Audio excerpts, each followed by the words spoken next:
Hey everybody, my name is Lexi and thank you so much for joining me for another session. In this video, I'm going to be showing you how to use loop record. And the reason why I wanted to make this video is because as a singer, songwriter, and audio engineer, loop recording is something that I use all of the time. I actually prefer recording by myself, so I learned how to make it easier on myself by using loop record. I used to, when I was in school, before I learned how to use loop record, I used to have to run between the booth and the control room to hit record, do my take really quickly, and then run back into the control room, start it all over again.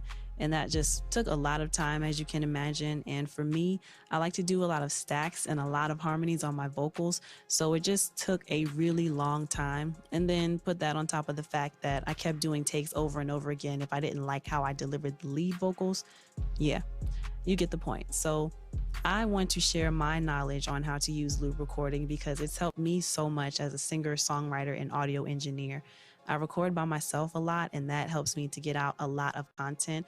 But loop recording, it just allows me to be completely creative because I'm not worried about someone else being in the room with me and having to communicate what I want to them. I have ideas that I want to get out. I can do it by myself with loop recording, and I know how to do it to where it saves me time and it keeps me working in a good kind of flow, right? So I am going to show you how to use loop recording. So, how to turn on loop record. First things first. So this is the session, right? And I hope you all can see this.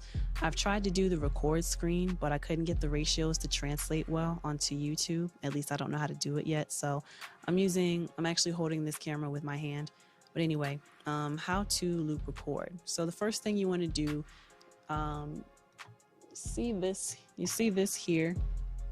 Sorry, can you see this? This is the record button. You want to make sure that the loop is actually on the record. So to make sure that's set up, you want to go to options and make sure that loop record is selected. And once it is selected, that's when you'll get this little loop around your record button. The next thing you want to do is make sure that your playlisting is turned on. So you're going to go to the top left-hand corner of your screen where it says Pro Tools.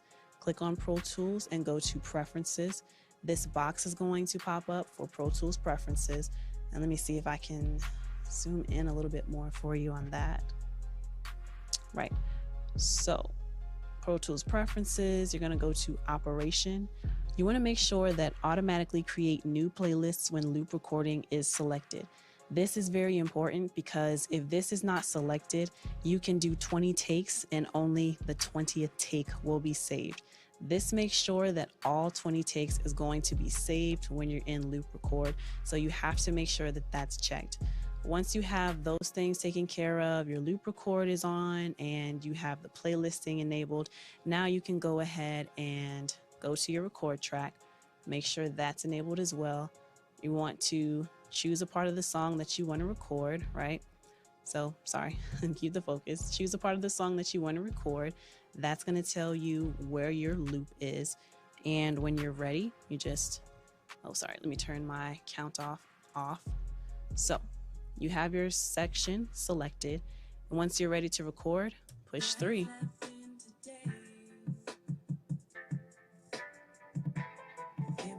Right? So that's one take.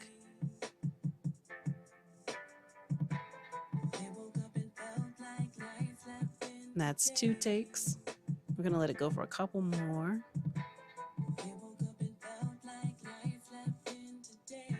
This is the 3rd take.